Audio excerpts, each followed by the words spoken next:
My name is Noah, and the last thing my grandfather ever gave me was an old silver watch. At least, that's what everyone thought it was. The watch looked simple. Scratched metal.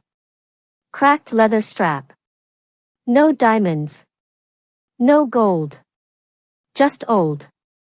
But to me, it was priceless. Grandpa gave it to me a week before he died. We were sitting on the porch of his small countryside house while rain tapped softly against the roof. He placed the watch into my hand and said quietly, "Some things are worth more than they appear." I smiled, thinking he meant sentimental value. My father certainly did. The moment Grandpa passed away, Dad started talking about money, property, and inheritance before the funeral flowers had even dried. And when he saw the watch, he laughed. "That old thing," he said. "Your grandfather kept junk like it was treasure." I ignored him. Because the watch reminded me of the only person who truly understood me. Grandpa listened when others mocked my dreams. He encouraged me when my father called me soft or unrealistic. To Grandpa, I mattered. To Dad, I was a disappointment who didn't fit his image of success. And that watch became my connection to the one person who ever made me feel enough. A few months later, I returned home from work and immediately noticed something wrong. My desk drawer was open. The watch box was gone. At first, I thought I misplaced it.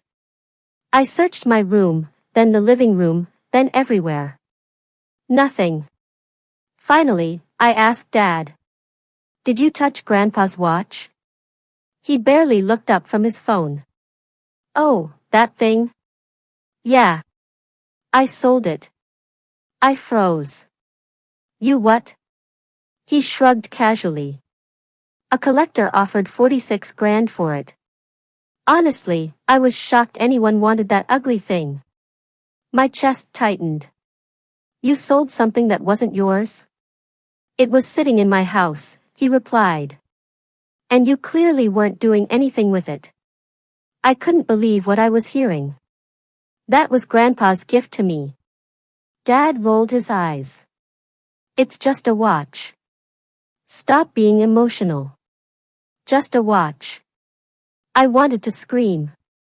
But something about the way he avoided eye contact made me suspicious. "Who bought it?" I asked. He hesitated. Then finally handed me a business card. A private antique dealer in Chicago. And that's when everything changed. 2 days later, I drove 6 hours to the antique dealer's office. The owner, an older man named Mr. Levin, greeted me carefully after hearing my story. When I showed him old photos of Grandpa wearing the watch, his expression changed immediately. "You don't know what this is, do you?" he asked quietly. I frowned. "It's just an old watch." Mr. Levin almost laughed. "No," he said. "It's not." He opened a file from his desk and placed it in front of me. Inside were historical documents, auction records, and photographs. The watch wasn't ordinary. It was an extremely rare 1943 military prototype made during World War II. Only 3 were known to exist. Collectors had searched for years for the missing 4th piece. Estimated value? Over $2.4 million. My heart stopped. Then Mr. Levin said something even stranger. "The man who bought it from your father already resold it privately yesterday." Panic rushed through me. "Can we track it?" Mr. Levin looked at me carefully. "That depends. Do you have proof the watch belonged to you?" I slowly smiled. Because Grandpa had prepared for this. Back home, I searched through Grandpa's old letters and documents. Hidden inside one envelope was a handwritten note addressed to me. "Noah. If your father ever tries to sell this watch, it means he still values money more than people. The watch is legally registered in your name. I learned long ago that some lessons must be expensive before they are understood." Attached was official ownership documentation. Grandpa knew. He actually knew this could happen. I immediately contacted a lawyer. Within days, legal notices were sent to the dealer and the private buyer. The sale had involved stolen property, which meant the watch legally had to be returned.